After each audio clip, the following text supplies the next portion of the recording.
India आप तक समाचार, कड़वा लेकिन सच। रतनलाल सी बाफना ज्वेलर्स, जहां विश्वास ही परंपरा है। नाही, या मतदारसंघामध्ये गेले 40-45 वर्ष गोरगरीब माणसाशी माझी नाळ जुडलेली आहे आणि या ठिकाणी सर्वांना आश्चर्याचा धक्का बसला की इतक्या मोठ्या प्रमाणावर प्रतिसाद प्रत्येक गावात असताना पराभव कसा होऊ शकतो। कारण माझं स्वतःचं गाव पाहिलं तर चंद्रकांत पाटलांना त्या ठिकाणी 550 मतं मिळालेली आहे। माझ्या उभ्या आयुष्यात कोणत्याही निवडणुकीत, जिल्हा परिषद असो, पंचायत समिती असो, का विधानसभा असो, का लोकसभा असो, माझ्या गावामध्ये एवढं मतदान कधीही विरोधी पक्षाला झालेलं नाही। हे पहिल्यांदाच मी अनुभवतो। शंका यायला जागा आहे, पण अशा अनेक शंका वेगवेगळ्या ठिकाणी घेतल्या जातात, वेगवेगळ्या ठिकाणी येतात। कार्यकर्ते त्याच्या संदर्भामध्ये आश्चर्यचकित झाले की असं कसं होऊ शकतं, पण जे झालं आहे ते व्हीव्हीपॅटमध्ये दिसतं आहे। त्यामुळे एकंदर त्याच्याविषयी काही तक्रार करणं मला योग्य वाटणार नाही। खाता उघडलेला नाही, काय बोलणार? नाही, जळगाव जिल्ह्यामध्ये महाविकास आघाडीला फारसं यश मिळालं नाही। महायुतीला या ठिकाणी यश मिळालं, पण त्याच्या कारणं मगाशी मी सांगितलं तसे असू शकतात सुद्धा पडलेले आहे। एकीकडे काँग्रेसचे बाळासाहेब थोरात हे सुद्धा हे पडलेले आहेत। यामध्ये ईव्हीएम मशीनमध्ये काय असा घोटाळा वगैरे आपल्याला वाटतं?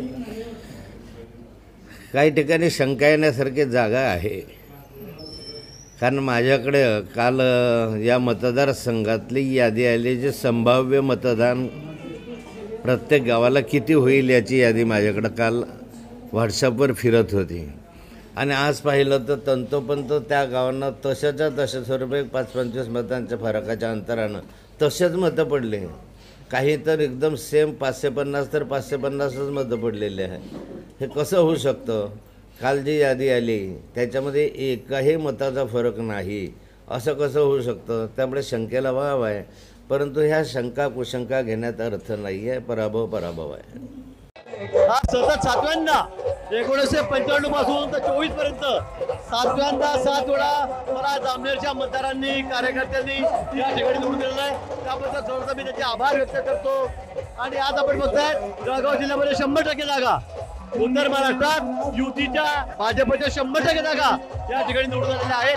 त्याबद्दल सर्व मतदारांचे, कार्यकर्त्यांचे पुन्हा मी मनापासून या ठिकाणी आभार मानतो। आणि महाराष्ट्रात मला वाटतं की आम्हाला अपेक्षाही नव्हती एवढ्या मोठ्या प्रमाणामध्ये मतदारांनी आम्हाला कौल दिलेला आहे। आपल्या लाडक्या भगिनीने आम्हाला कौल दिलेला आहे। सर्व समाजाच्या सर्व घटकांनी आपल्याला एवढा मोठा कौल या ठिकाणी दिलेला आहे। त्याबद्दल त्यांचे मानावे तेवढे आभार कमी आहे। गरीब कल्याणचा आहे, भगिनींचा आहे, म्हणजे गरीब कल्याणाच्या एवढ्या योजना आमच्या सरकारने आणल्या, त्यामुळे सर्व समाजाचे सगळे घटक अतिशय खुश होते। त्यामुळे एवढा मोठा विजय म्हणजे कोणी अपेक्षाही केली नसेल। सगळे सर्व रिपोर्ट पोल ठरलेत। एवढा मोठा चांगला निकाल जनतेने आम्हाला, मतदारांनी आम्हाला दिलेला आहे। फक्त पोल बच्चन होते। सकाळी झालं की संजय राऊतांचा भोंगा, नाना पटोलेचा भोंगा, त्याशिवाय त्यांच्याकडे काही नव्हतं। त्या सुप्रियाताईंची बडबड, याशिवाय त्यांच्याकडे काही नव्हतं। कर्तृत्व शून्य होते। मागच्या 2.5 वर्षामध्ये लोकांनी उद्धवजींचं सरकार बघितलं होतं, त्यावेळेला त्यांनी काही केलं नाही।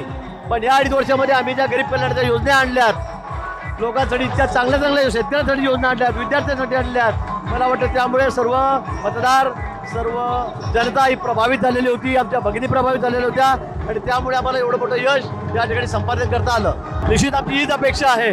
एवढा मोठा चांगला स्ट्राईक रेट आमचा आहे, जेवढ्या मोठ्या जागा या ठिकाणी निवडून आलेल्या आहेत, त्यामुळे आम्हालाही वाटतंय की आमचा मुख्यमंत्री व्हावा।